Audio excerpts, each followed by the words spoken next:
Secundaria primer grado. Tecnología. ¿Me lo explicas con dibujos? Reconocer la importancia del uso del lenguaje técnico de cada área de conocimiento para el desarrollo técnico y tecnológico. ¿Qué tal? Bienvenidas y bienvenidos alumnos de primer grado de secundaria. Es un gusto para nosotros darles la bienvenida a un programa más de Aprende en Casa.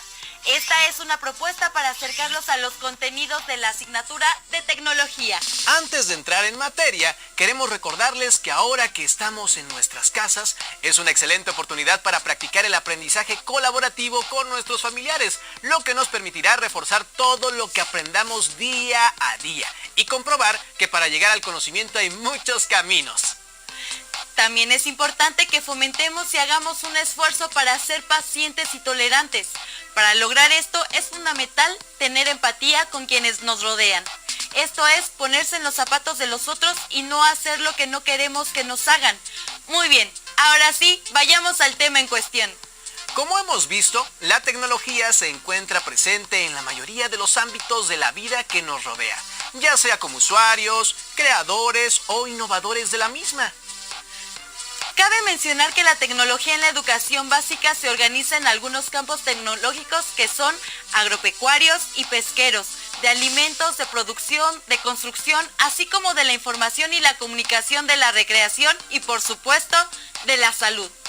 Recuerda que la asignatura de tecnología permite relacionar todo lo que estudian en la escuela, como matemáticas, lengua materna español, geografía o historia, y contribuyen a que desarrollen sus saberes, les den sentido y les permitan comprender cómo todo el conocimiento se interconecta para el desarrollo tecnológico que conocemos y del cual, estamos seguros, ustedes son participantes innovadores y creativos.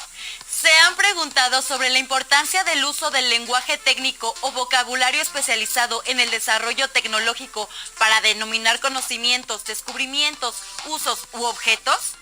Bienvenidos a Cocina de Autor. El día de hoy, en el Café de las Musas, hablaremos sobre la importancia del vocabulario técnico. Para ello invitamos a la condesa Ada Lovelace, matemática y escritora británica que trabajó con la máquina calculadora mecánica, considerada como la primera programadora de ordenadores. Es un placer estar con ustedes. También nos acompaña el médico de la antigua Grecia, Hipócrates, reconocido como el padre de la medicina. Gracias por la invitación. Quédense con nosotros para descubrir lo que nuestros invitados tienen que decirnos sobre la importancia del vocabulario técnico. El lenguaje científico-técnico es un conjunto de variedades lingüísticas indispensable para la transmisión de conocimientos en un determinado campo de la ciencia y de la técnica.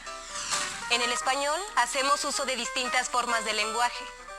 En el lenguaje coloquial podemos emplear palabras como órale o chale. En el formal usamos frases como le ruego me confirme.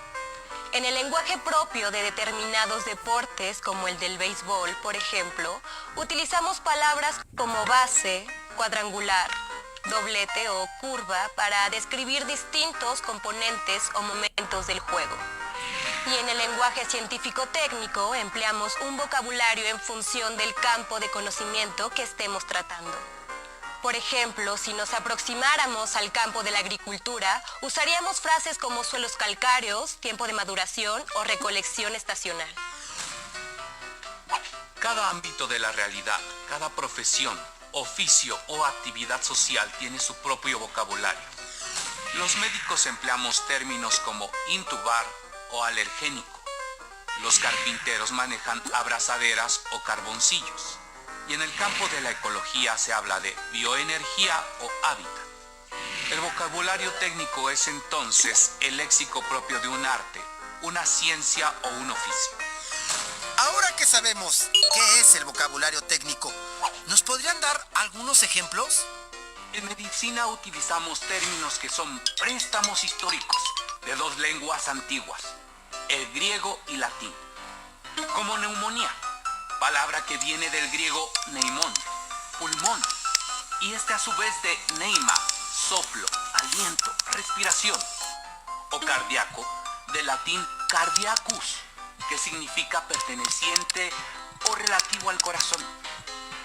En el lenguaje informático y tecnológico también usamos una gran cantidad de neologismos, que son las palabras o expresiones de nueva creación en una lengua.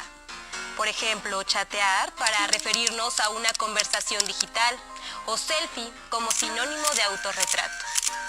En los dos casos se trata de neologismos que surgen en el español a partir de la adaptación de palabras del inglés.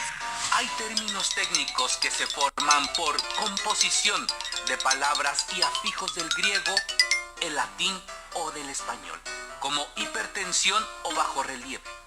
Yo conozco otros tecnicismos que se forman por acortamiento a partir de siglas o acrónimos, como bit de binary digit o www de World Wide Web. El vocabulario técnico también se puede formar a partir de epónimos, es decir, nombres propios usados como concepto, como la enfermedad de Alzheimer. Y yo tengo uno, juramento hipocrático. En informática también ocurre que a una palabra de uso común se le atribuyen nuevos significados como término técnico.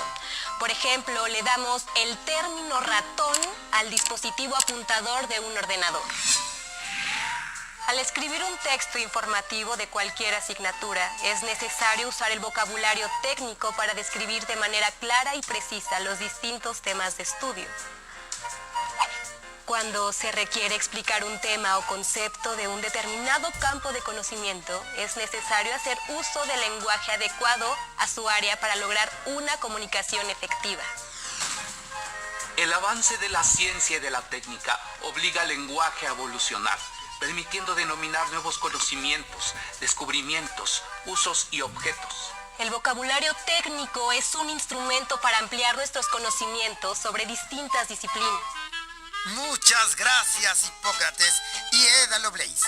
Este fue su programa Cocina de Autor. ¡Hasta la próxima! El uso adecuado del lenguaje técnico es importante en cada área del conocimiento, ya que ello permite comunicar de manera efectiva sobre el tema del que se habla. Dos ejemplos de ello son los siguientes. El término cámara puede referirse a un equipo tecnológico que sirve para registrar imágenes estáticas o en movimiento, o bien en la construcción se refiere a un espacio reservado de uso privado o restringido. Otro ejemplo es referirse al compás, que es un instrumento que corresponde a un desarrollo tecnológico que se usa para la navegación y ayuda a determinar el rumbo a seguir. O bien, en matemáticas es un instrumento que se utiliza para trazar arcos de circunferencias y tomar distancias entre dos puntos, como por ejemplo un mapa. Ahora veamos cómo en un campo tecnológico se usa de manera adecuada el lenguaje técnico de un área de conocimiento. Emma, ¿te imaginas recorrer esta carretera? Pasa junto a montañas y ciudades y llega hasta la costa. Sí, pero ¿cuánto tiempo crees que nos llevaría a recorrerla? Tendríamos que calcular la longitud que tiene. En nuestro mundo existen situaciones en las que es necesario hacer una representación plana o un dibujo a escala. Los mapas de un país o una ciudad y los planos arquitectónicos de un edificio o casa son algunos ejemplos de representaciones gráficas en las que se utilizan escalas. Las escalas indican la relación proporcional que hay entre las dimensiones de lo que se va a representar y las dimensiones reales. Por ejemplo, si en el mapa de una ciudad la escala es 1 a 25.000, significa que una unidad cualquiera en el mapa representa 25.000 de esas mismas unidades en la realidad. El primer número corresponde a la medida en la reproducción y el segundo a la medida en la realidad, o sea, en el original. Si en el mapa con esta escala hay 10 centímetros de distancia entre un punto y otro, significa que la distancia real entre ambos puntos es de 250.000 centímetros, lo que equivale a 2.5 kilómetros. En los mapas de países también se utiliza la escala gráfica, que es una pequeña regla, línea o barra con segmentos que indican la escala usada. En los planos arquitectónicos, la escala más común es 1 a 100, lo que significa que 1 centímetro del plano corresponde a 100 centímetros de la realidad, es decir, a 1 metro. Gracias a la relación de proporcionalidad que hay entre las dimensiones de la representación a escala y las dimensiones reales, siempre se pueden obtener unas a partir de las otras. El arquitecto Javier dibujó el plano de una cocina. Antes de terminarlo, su jefe le comentó que debía hacer una copia con escala 4:5. ¿Cómo serán las dimensiones de la copia?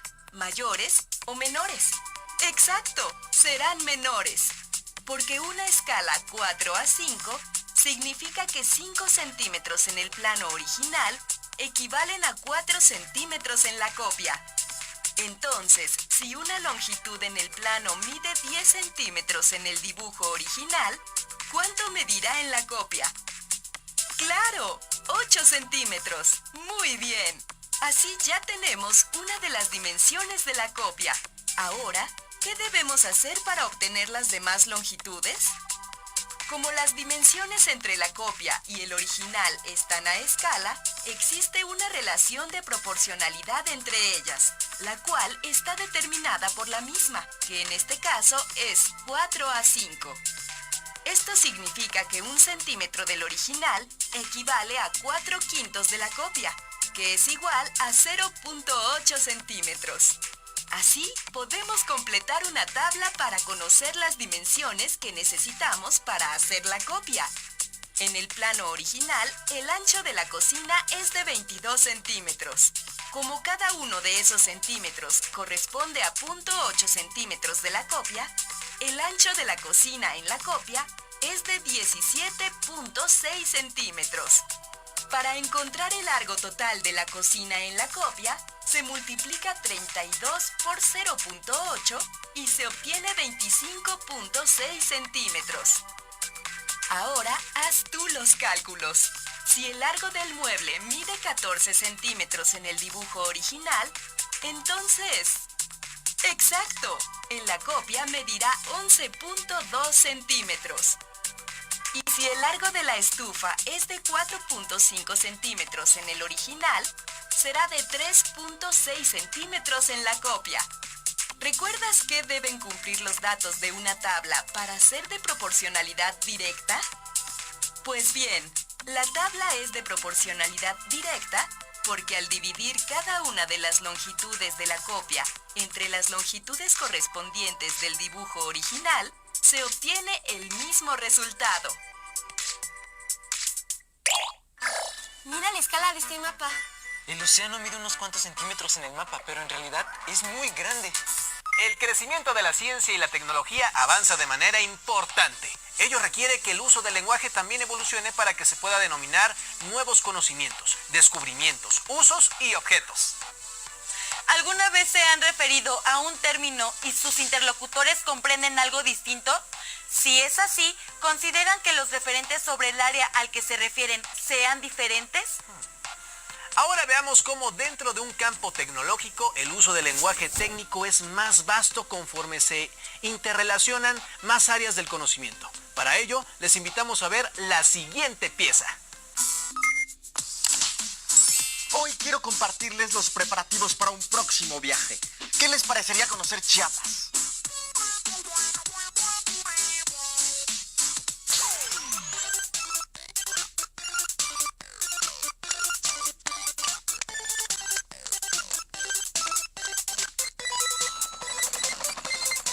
Conseguí este mapa para ver los lugares de interés y otros datos. Pero ya no recuerdo qué significan los elementos del mapa. Así no podré identificar con exactitud la información. Mejor le pido ayuda a Tlali. Hola, Edmundo. Hola, Tlali. Necesito tu ayuda para no perderme lo mejor de Chiapas. No recuerdo con exactitud cómo interpretar los elementos de los mapas. No te preocupes, con esto te acordarás. Un mapa no solo se lee, también se interpreta. Por eso contiene elementos que ayudan a las personas a analizarlo de manera correcta. El título, por ejemplo, indica el lugar y el tema representados, es decir, la información que contiene sobre dicho lugar. La proyección con que fue realizado el mapa Se refiere al recurso matemático con que se redujo la deformación de la Tierra al representarla en él. Puede ser cilíndrica, cónica o azimutal. Generalmente, las proyecciones llevan el nombre de su creador. En este caso, se trata de una proyección cilíndrica llamada proyección Robinson. La escala, por su parte, indica cuánto se redujo la superficie real en el mapa, lo que permite calcular en él la distancia entre dos puntos. Los puntos cardinales se señalan mediante la rosa de los vientos y el norte con la meridiana. Ambas dan la orientación. Las coordenadas geográficas son la retícula de paralelos y meridianos. Ayudan a ubicar cualquier lugar dentro del mapa al señalar su latitud y longitud. La leyenda o simbología muestra el significado de los símbolos, figuras o colores usados en el mapa. Permite entender la información que se representa en él. Hay 3 tipos de símbolos en los mapas: lineales, puntuales y areales. Los lineales indican vías de comunicación, límites entre territorios o líneas que unen puntos de igual valor. Por ejemplo, temperatura, precipitación o altitud. Los puntuales generalmente son figuras geométricas que localizan con exactitud lugares o elementos geográficos como ciudades o montañas. Y los areales o de extensión usan colores o texturas para señalar la distribución o extensión de algún proceso en el espacio geográfico. Por ejemplo, la superficie de cada país, los cuerpos de agua o los campos de cultivo. Y por último, la fuente señala la institución o dependencia de la cual se obtuvo la información para elaborar el mapa o el autor que lo realizó. Ahora sí, ya recordé todos los elementos de los mapas. Déjame interpretarlos en el mío. El título me dice que el lugar representado es Chiapas. En cuanto al tema, que se trata de una carta geográfica, es decir, de un mapa general. La orientación está indicada por la rosa de los vientos. Y aquí veo las coordenadas geográficas: la escala, la proyección y la fuente, que en este caso tiene más de una. La simbología muestra rasgos naturales, culturales, turísticos y de comunicación, con símbolos lineales como las carreteras, puntuales como aeropuertos y areales como lagos y lagunas. ¿Qué te parece, Tlali? Que tienes un mapa con los elementos necesarios para que prepares un viaje inolvidable a Chiapas. Sí, además de que podré interpretar cualquier otro mapa que me interese según los elementos que contenga. Gracias, Tlali. De nada, Edmundo. Busquen un mapa de su estado y cuéntenme qué indican sus elementos acerca del lugar. Gracias por acompañarnos. Nos vemos en el camino. Es impresionante cómo el desarrollo tecnológico para la generación de mapas implica un extenso conocimiento de distintas áreas para reconocer lugares, distancias, formas de ubicación y demás aspectos que puede tener un mapa. ¿Encuentran relación en los aspectos que tiene un mapa con las asignaturas que estudian en la escuela, como las matemáticas, lengua materna español, geografía, entre otras? ¿Consideran que el uso de las tecnologías afecta el medio ambiente?